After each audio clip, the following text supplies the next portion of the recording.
Hi everyone, I'm going to continue the series of the famous Sephardi Rabbanim from yesteryear. In fact, it's going to be the Hilula on Zayin Tevet of famous Rabbi Amram Aburabia, who was originally from the area of Morocco called Tetuan.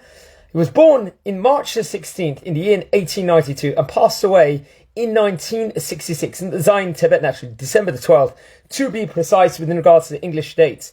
Actually, the family originated from Castile in Spain originally, and he himself was born in Tetuan in Morocco. His father was a great rabbi also, Rabbi Shlomo Aburbia, and his mother was Rabbanit Yocheved Chalfon. At around the age of Bar Mitzvah, when he was Bar Mitzvah, he moved to old city of Jerusalem, Yerushalayim, Zahab, the great city of Jerusalem. It's an old city he moved. He actually moved with his grandparents originally, Rabbi Yosef Aburbia, and later on the whole family moved a few short years later.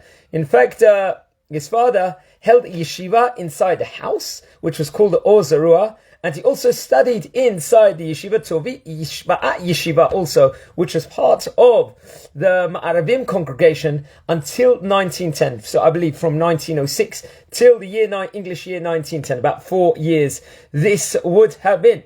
He later studied in the famous yeshiva in Jerusalem, Porat Yosef, where many of the great Sephardi Rabbanim actually came from, including Chacham Obadiah Yosef, Rabbi Shalom Cohen, and many of the other great rabbis over there. He received rabbinical ordination actually from his father, and also from Rabbi Yosef Chaim Kohen, who was the president and of Bet Din at the time. And he became a certified shochet also, and the bodek also, so he was a very, very great man. He married his teacher's daughter, Rabbanit Rivka. This was in the year 1919, so he must have been at that stage in his about 26, 27 years old. They would have 5 sons and 1 daughter. What's interesting is he learned a lot. He was Av Bet Din. He was a judge. He was a shochet. At the same time, he also had a trade. Also, he actually worked with co-owned a bookstore with his colleague Rabbi Yosef Yitzchak Shlush, also, who was actually the head of the Ma'arabim congregation in Jerusalem at that time. So that was also very interesting. The bookstore sold, obviously, naturally, Hebrew religious books such as, and also a Judaica, which was actually imported from Morocco, from these different territories, probably Algeria also, and other communities in the diaspora. Even brought products, different religious texts, items from Beirut, from Lebanon. Remember, Lebanon also had a prominent Jewish communities in the early 20th century also. The store operated first actually in the old city of Jerusalem, and the actual catalogue itself was incorporated in the year 1896 and later relocated to the famous Machane Yehuda neighborhood, which very much we all know about nowadays. Fantastic area over there. Just to give some of the prayer books which Rabbi Amram Aburabia actually published in Jerusalem, including in 1933 there was Sidur Shalom Yerushalayim, for example, and Sidur Va'ani Tefillah. Also, this was in the year 1941, and in 1942 there was a publishing of the Seder Tefillah also, which was over there, and the Sefer Tihilim Marom Tzion also. So very much a lot of great different Sidurim and a lot of great publication works came. Some of them were actually in the language of Ladino. Also Shabbat prayer books for Mincha and Arbit services and weekday services also. And what's interesting was in the year 1942 he actually received a license by the government actually of the Medina of Eretz Yisrael at the time to ship different etrogim abroad to different various Jewish communities also. And which also is very, very interesting added tidbit with regards to that. On top of him working in the shop and all the different Torah commitments he had, he taught in the famous Yeshivat Porat Yosef, which he had learned in while he was younger, and at the Yeshiva Sharei Tzion, which was actually established by the famous Sephardi Chief Rabbi of Israel, Chief Rabbi Ben Zion Meir Hai Uziel also. Later on, he would actually be appointed by the Chacham, Rabbi Ben Zion Meir Hai Uziel, as a head rabbi in the Nachlaot neighborhood in Jerusalem, where he actually served for 26 years, between the years 1925 till 1951, which is very, very important to know about. During the same time, he also worked as a Diyan, as a judge, a prominent judge over there, and which was headed at the time by Rabbi Ben Zion Abraham Chuenka. I hope I pronounce it correctly. There's probably other ways of pronouncing that name also.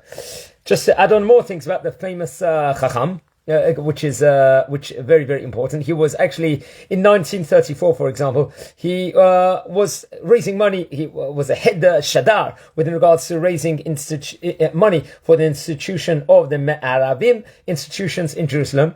And he actually traveled to Morocco and to different places where he actually gave Torah classes and helped within regards to continuing from a direct, let's just say, a development perspective within regards to all the whole congregations and everything else, while giving chizuk to the different communities at the time. And he was also other things we can add within regards about him. He was among the founders of the Jerusalem neighborhood, the Petach neighborhood, which is a prominent neighborhood in Jerusalem. This was around the year 1922. He also built in 1926 a synagogue in Nachlaot neighborhood for the Ma'arabim congregation over there, called the Or Zarua also, which he actually named the Beit Midrash after his late father also. That's another very interesting thing also to do it. And what's interesting was that this Or Zarua synagogue was actually chosen to be included as one of the buildings for the preservation of Jerusalem also. It was also in the year 1930, when he was around 38 years old, elected to the executive committee member of the Ma'arabim congregation in Jerusalem also, just to add a few extra bits, which I just missed out now also. We can add many other great things about him. Rabbi Amram Aburabia, he actually was a known philanthropist. He gave many different things with regards from especially the years 1940 to 1943 to the Sephardic General Orphanage in Jerusalem, and we could see that his name actually would appear in the list of two of the synagogues over there: the Avraham Memorial of Ma'arabim Congregation, and Beit Petach of 100 mil. And he gets a lot of different, recognition within regards to that. He was also a passionate Zionist. He wanted a lot of the people to make Aliyah. He was very involving. He was very engaged with regards to helping the formation of the state. The British Mandate authorities in Palestine actually, at one stage, arrested him due to his connections with the Haganah organization, however connected it was or not, but that actually did occur over there. But we know there was a lot of anti-Semitism that actually took place at that point in time, among many other things, but that's an added tidbit to know about. He was very into bringing people to come to Israel and to settling in Israel and to become prominent in this land, and very much have huge character tov from that. During this time, he also volunteered for the Mishmar Ha'am, which was also interesting.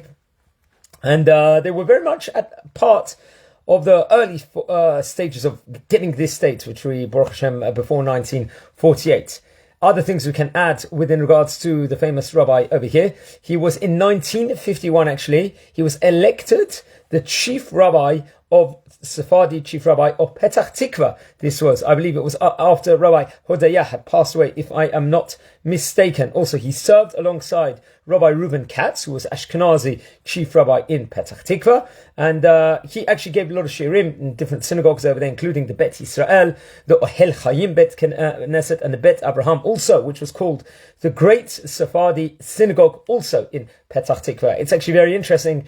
My wife's grandparents, originally, when they moved from Iran, they moved to Petach Tikvah, so it's something I would like to find out more information on also. He gave lectures all throughout the week, especially on Shabbat, also all throughout the different neighborhoods over there also, and he just the whole time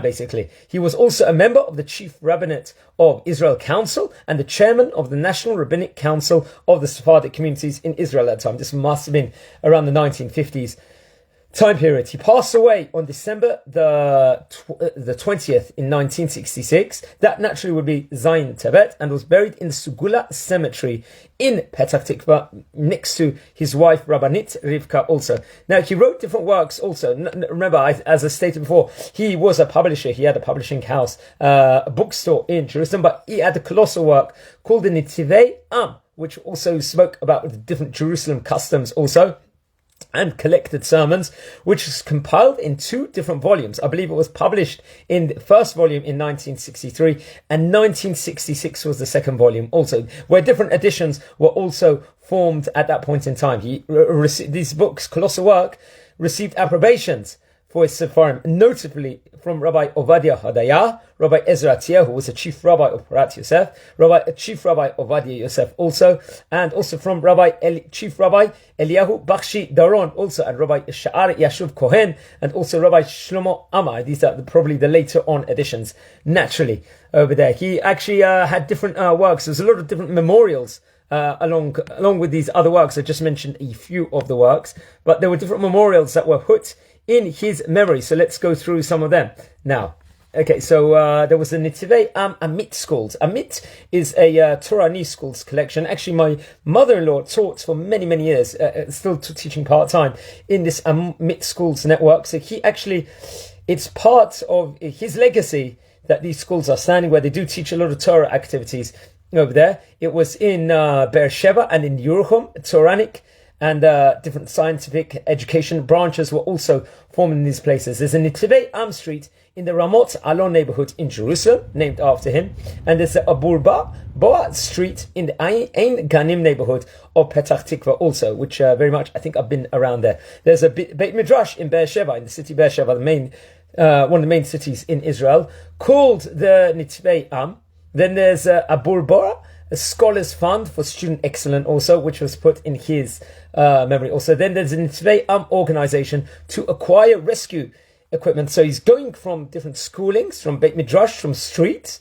There's also Hatzalah organizations in memory. And also the Or Zarah synagogue in Jerusalem actually unveiled a metal plate event honoring and commemorating the famous Rabbi Amram Aburabia as the founder of the synagogue of the Ma'arvim community in Nachlaot neighborhood, where the participants of, at that point in time, of Chief Rabbi Bakshi Daron, who passed away during the coronavirus back in April 2020, and Rabbi Shlomo Amar also. Also interesting is, a Sefer Torah was written in memory of Chacham Amram, also, and his wife Rivka, and it was donated by their sons and daughters. This was in 1968 to the great Sephardic synagogue of Petach Tikvah, which was, I believe, called the Beit Abraham also, which I mentioned just before. And later on, it was transferred to the Mishkan Yonah synagogue in Petach Tikvah.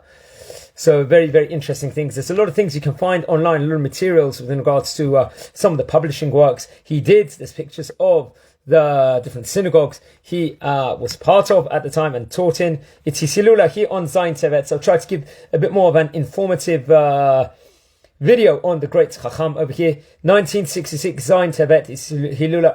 Light candles in his memory. Learn about the great Rabbi, the Chief Rabbi of Petach Tikvah. Visit Petach Tikvah. If you're coming to Israel on holiday, wherever you guys are, from Canada, South Africa, go to this place and find out about him. Look at the synagogues itself, and you can actually see the streets itself. There's no greater thing like that. Search about him online. There is some information also in English. And he passed away at about the age of 74 years old. So please, everyone, I've done about 120 videos on the great Sephardi Rabbanim. Please like them, share them. It's going all over social media. And please share them a lot, and drop in a comment also at any stage. Feel free to contact me. And if you're related to any of these rabbis, or you know someone that is, please contact me also. I'm a historian also, a very passionate historian, especially within regards to Sephardic communities. I always like to learn more and carry on my journey and spreading different insights and greatness from the great Rabbanim. So have a fantastic day and take care.